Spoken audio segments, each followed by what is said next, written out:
بسم اللہ الرحمن الرحیم۔ السلام علیکم۔ ویلزتون اینڈ ہیلتھ ٹپس تمام دیکھنے اور سننے والوں کو خوش آمدید کہتا ہوں۔ امید ہے آپ سب لوگ خیریت سے ہوں گے۔ ناظرین، آج ہم ان مرد حضرات کے لیے نسخہ لے کر حاضر ہوئے ہیں جو صورت انزال اور ذکاوت حس کے مریض ہیں۔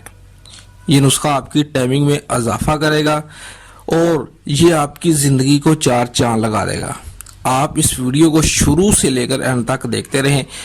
اگر آپ نے اس ویڈیو کو سکپ کر دیا تو سمجھنا آپ نے زندگی میں بہت اچھا نسخہ ضائع کر دیا۔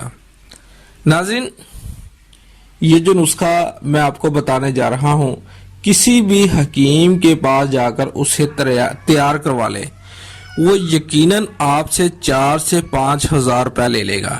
اگر گھر میں تیار کرو گے تو صرف 500 روپے لگیں گے اور نسخہ بھی خالص تیار ہوگا۔ ناظرین، سب سے پہلے میں آپ کو صورت انزال اور ذکاوت حس کے بارے میں بتا دوں کہ یہ کیا ہوتا ہے، ٹھیک ہے؟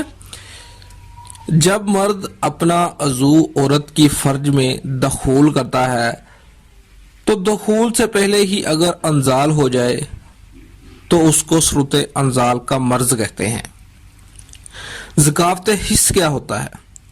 آپ نے دیکھا ہوگا کچھ مرد حضرات فون پر اپنی گرل فرینڈ یا مگیتر کے ساتھ جب باتیں کرتے ہیں تو عضو میں سے منی کے کچے کچے قطرے نکلنا شروع ہو جاتے ہیں۔ اس کو ذکاوت حس کہتے ہیں، ٹھیک ہے؟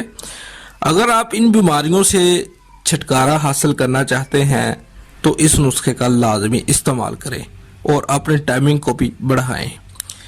ناظرین، باتیں بہت زیادہ ہوگی، اب آتے ہیں اپنے نسخے کی طرف۔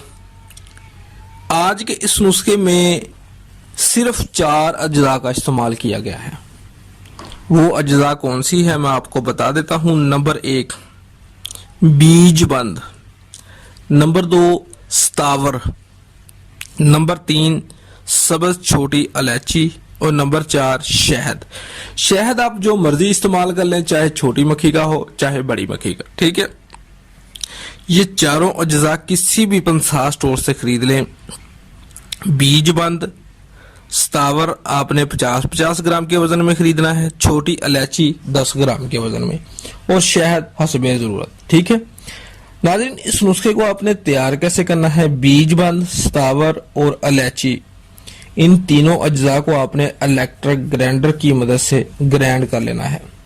الائچی کو آپ نے چھلکوں سمیت پیسنا ہے، ٹھیک ہے؟ ان تینوں اجزاء کو پیسنے کے بعد آپس میں اچھی طرح مکس کر دینا ہے۔ اب اس میں شہد کتنا ڈالنا ہے؟ شہد آپ نے اس میں اتنا ڈالنا ہے کہ یہ پیسٹ نما بن جائے، ٹھیک ہے؟ شہد ڈالنے کے بعد اچھی طرح مکس کر لینا ہے۔ یہ نسخہ آپ کا تیار ہو گیا ہے۔ نسخے میں شہد زیادہ یا کم ہونے سے کوئی نقصان نہیں ہوگا، گھبرانے کی ضرورت نہیں۔ ناظرین، صبح نہار منہ اٹھ کر اس نسخے کا آپ نے 1 بڑا چمچ 1 گلاس دودھ کے ساتھ کھا لینا ہے، ٹھیک ہے؟ اور کم سے کم 1 گھنٹے بعد آپ نے ناشتہ کرنا ہے۔ یہ نسخہ آپ کی منی کو گاڑھا کر دے گا اور منی کی پیداوار میں بھی اضافہ ہوگا، ٹھیک ہے؟ یہ نسخہ آپ نے صرف 7 دن لگاتار استعمال کرنا ہے، پھر دیکھنا آپ کی ٹائمنگ میں بھی اضافہ ہو جائے گا، صورت انزال ذکاوت حس کا مرض بھی دور ہو جائے گا، ٹھیک ہے؟ تو ناظرین، یہ تھی ہماری آج کی ویڈیو، آج کا نسخہ۔ اگر آپ کو ہماری ویڈیو اچھی لگی ہے تو آپ ہمارے چینل کو لازمی سبسکرائب کریں۔ انشاءاللہ نیکسٹ ویڈیو میں ایک نئے نسخے کے ساتھ آپ سے پھر ملیں گے۔ تب تک کے لیے اپنا خیال رکھنا۔ اللہ حافظ۔